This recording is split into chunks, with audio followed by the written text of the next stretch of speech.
In today's video, I'm going to teach you how to permanently rotate a PDF file.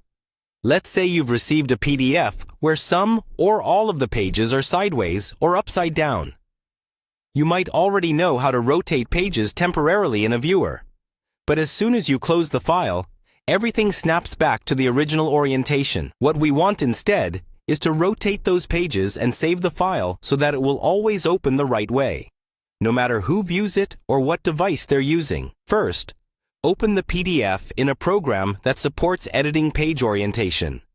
A common choice is a full-featured PDF editor rather than just a basic viewer. Once your file is open, look for an option related to pages. This might be called Organize Pages, Page Thumbnails, or simply Pages, usually found in a toolbar at the top or in a side panel on the left. When you've opened the Page Tools or Thumbnails panel, you should see small previews of each page in your PDF. Click on the page that's in the wrong orientation to select it. If several pages are rotated the wrong way, you can usually select multiple pages at once by holding down your keyboard modifier key while you click each page thumbnail. With the pages selected, look for Rotate controls. These are often represented by curved arrows pointing left or right, or buttons labeled Rotate Clockwise and Rotate Counterclockwise.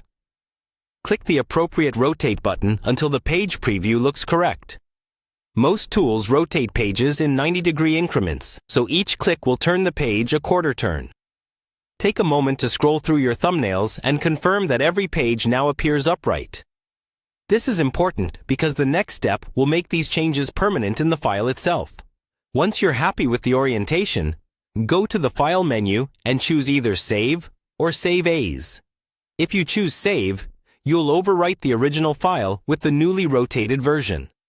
If you choose Save As, you can create a new copy, which is safer if you want to keep the original unchanged.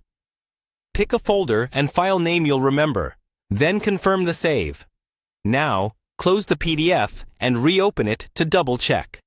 The pages should open already rotated correctly. At this point, your PDF is permanently rotated, and you can share, print, or archive it, knowing it will always display in the proper orientation.